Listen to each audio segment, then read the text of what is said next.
செங்கல்பட்டு மாவட்டம் திருவிடந்தையில் திமுக வாக்குச்சாவடி முகவர்கள் மாநாட்டு மேடைக்கு முதலமைச்சர் மு.க.ஸ்டாலின் வருகை தந்துள்ளார். அந்த காட்சிகளை பார்க்கலாம்.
செங்கல்பட்டு மாவட்டம் திருவிடந்தையில் திமுக வாக்குச்சாவடி முகவர்கள் மாநாடு நடக்கும் நிலையில் அந்த மாநாட்டு மேடைக்கு முதலமைச்சர் மு.க.ஸ்டாலின் வருகை தந்திருக்கிறார்.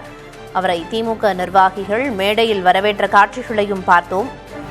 இன்று மாநாட்டு மேடையில் பேசும் முதலமைச்சர் மு.க.ஸ்டாலின் தேர்தல் நெருங்கி வரும் நிலையில் அதை எதிர்கொள்வது தொடர்பான வியூகங்களை திமுக நிர்வாகிகளுக்கு அறிவுறுத்தலாக வழங்கியிருக்கிறார் என்ற தகவலும் முன்னதாகவே வெளியாகியிருந்த நிலையில் தற்போது மாநாட்டு மேடைக்கு முதல்வர் வருகை தந்திருக்கிறார். அந்த காட்சிகளை பார்த்து வருகிறோம்.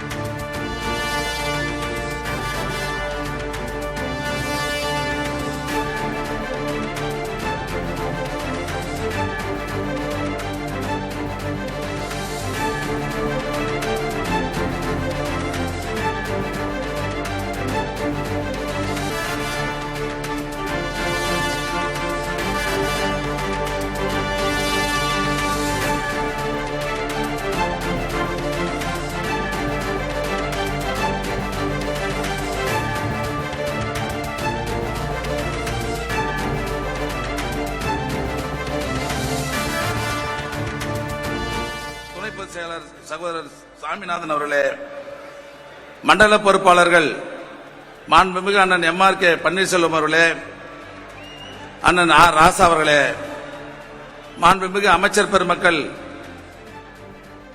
மாசு அவர்களே, சேகர்பாபு அவர்களே, ஆவடி நாவசர் அவர்களே, கழக அமைப்பு செயலாளர் அண்ணன் ஆர்.எஸ். பாரதி அவர்களே, அண்ணன் டி.கே.எஸ். இளங்கோவன் அவர்களே, மாவட்ட திராவிட முன்னேற்ற கழகத்துடைய செயலாளர்களே, சட்டமன்ற நாடாளுமன்ற உறுப்பினர்களே, மாநகர பகுதி ஒன்றிய நகர பேரூர் கழக வார்டு கிளை கழக நிர்வாகிகளே, செயலாளர்களே, கழக அணிகளுடைய நிர்வாகிகளே, வாக்குச்சாவடி குழு உறுப்பினர்களே, பத்திரிகை ஊடகங்களைச் சேர்ந்த நண்பர்களே, உங்கள் அனைவரையும் காஞ்சிபுரம் வடக்கு மாவட்ட திராவிட முன்னேற்ற கழகத்தின் சார்பில் வருக வருக வருக என நான் அன்போடு வரவேற்கிறேன். நாம் கூடியிருக்கிற இந்த பகுதி பல்லவர்கள் ஆண்ட பகுதி. தமிழ்நாடு முழுவதும் சேர சோழ பாண்டிய பல்லவ மன்னர்கள் தனித்தனியாக ஆண்ட பகுதிகளை நம்முடைய ஒப்பற்ற தலைவர் அவர்கள் இன்றைக்கு ஒருங்கிணைத்து இந்த மன்னர்கள் செய்த சாதனைகளை எல்லாம் தாண்டி கருணை உள்ளத்தால் ஆட்சி நிர்வாகத்தால் நம்முடைய முதல்வர் அவர்கள் இந்த ஆட்சியின் திட்டங்கள் மூலமாக சாதனைகள் மூலமாகவும் ஒவ்வொரு வீட்டிலும் இன்றைக்கு வாழ்ந்து கொண்டிருக்கிறார். பேரறிஞர் அண்ணாவுக்கு பிறகு அவ்வளவுதான் என்று எதிரிகள் சொன்னார்கள். முத்தமிழறிஞர் டாக்டர் கலைஞர் வந்தார். கலைஞருக்கு பிறகு திமுக அவ்வளவுதான் என்று எதிரிகள் மகிழ்ச்சி அடைந்திருந்தார். அப்போது நம் கழக தலைவர் அவர்கள் வந்தார்கள். இன்னும் எத்தனை ஆண்டுகள் ஆனாலும் திமுகவை யாரும் அழிக்க முடியாது. இது மேலும் மேலும் வலுவாகுமே தவிர வலிமை குறையாது.